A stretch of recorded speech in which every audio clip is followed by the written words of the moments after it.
Today we're going to be making pull-apart beef with black beans and using some bell peppers and a little bit of chili for flavour.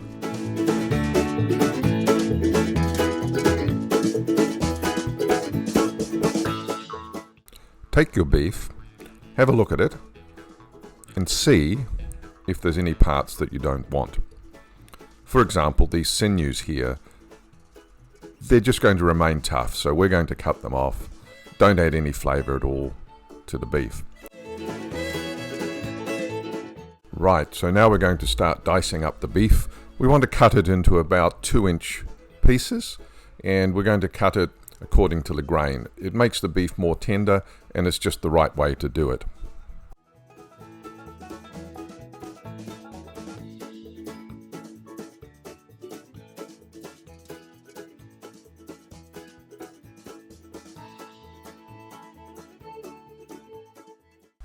Right, now we're going to be preparing our vegetables. Here we're slicing half an onion carefully, one particular direction. We then turn it around and slice it in the other direction. And because we've done those first cuts, at least for 3/4 of that onion, all of it comes out beautifully diced. The last little bit you have to cut and dice a little bit, but this is a great way to prepare your onion. Make sure you use your fingers to guide the knife or your knuckles so that you don't end up cutting yourself. Here you can see Rosie's getting affected by the fumes, and she's got her magic fan.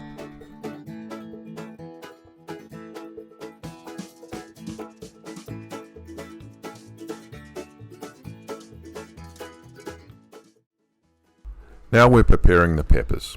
Slice them in half first, and what you do is then expose the core. Trim around the sides so that you take out that inside bit with all the seeds. Those you don't want in the food.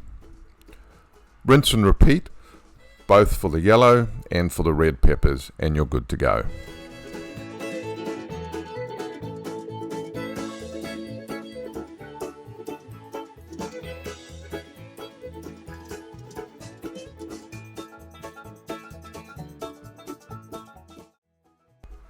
Slice the peppers into approximately 1/4 inch slices.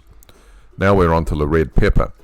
This red pepper has a core that you can actually take out with your hands without actually slicing it in half. Unfortunately, the bad Rosie moved out of the screen so I couldn't show it, but she's pulled out the core just by using her hands. And you'll see when she slices the pepper in half here that the actual core and the seeds have all nicely come out. And again, you can cut them up into approximately 1/4 inch slices. It doesn't matter which way you dice the pepper, as long as the slices are roughly the same thickness.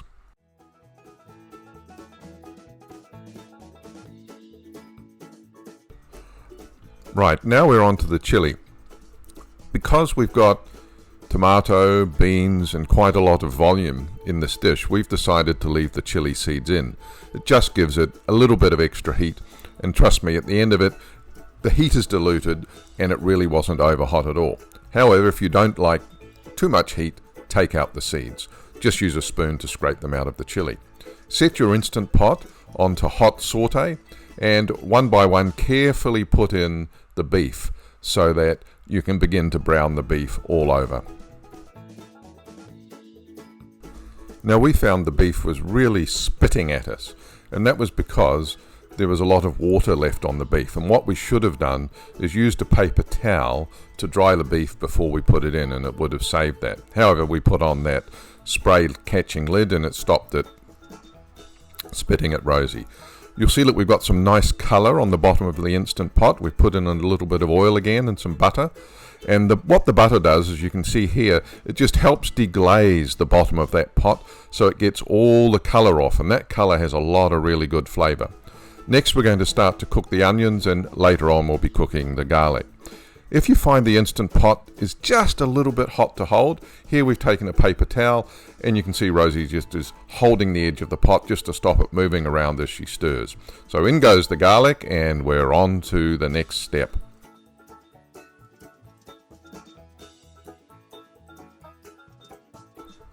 So when the garlic and the onion are nicely cooked, the next step is to add the fennel seeds, and we do this later on in the process so we don't overcook the fennel. And then we're going to take in the chilies. You can see we've left the seeds in, as I said before. Don't worry, they are going to be diluted in their intensity because there's just so much extra fluid in here.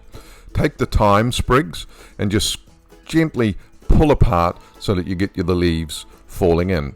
If you don't have fresh thyme, fine, just use powdered thyme.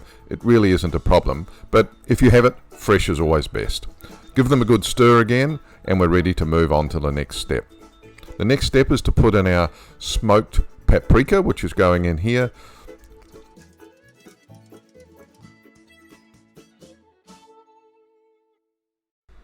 Right, we've stirred around the paprika and all of the cooked veggies, and now we're putting in the 1 can of diced tomatoes. You can see a little bit of water we put into that just to get out the last of the tomato flavor.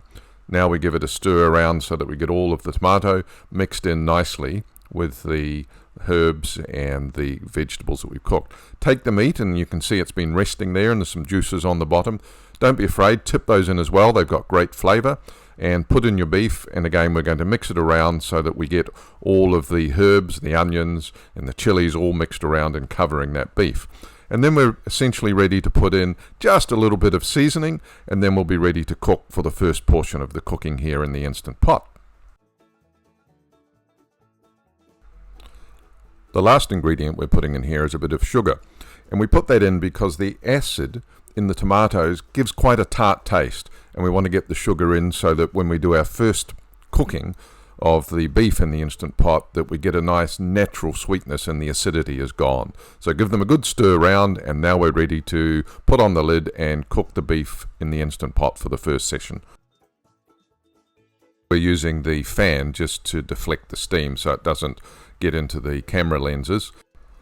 So we've got 2 more short steps. First, we're going to put in the peppers and cook them again under pressure for a short period of time.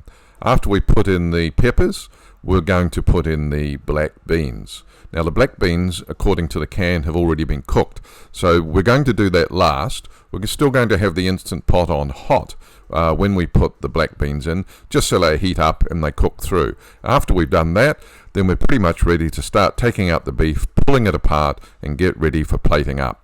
I do hope you've enjoyed this video. Do like the video, it really helps, so click on the thumbs up and subscribe to the channel. And again, thanks so much for watching. Cheers for now.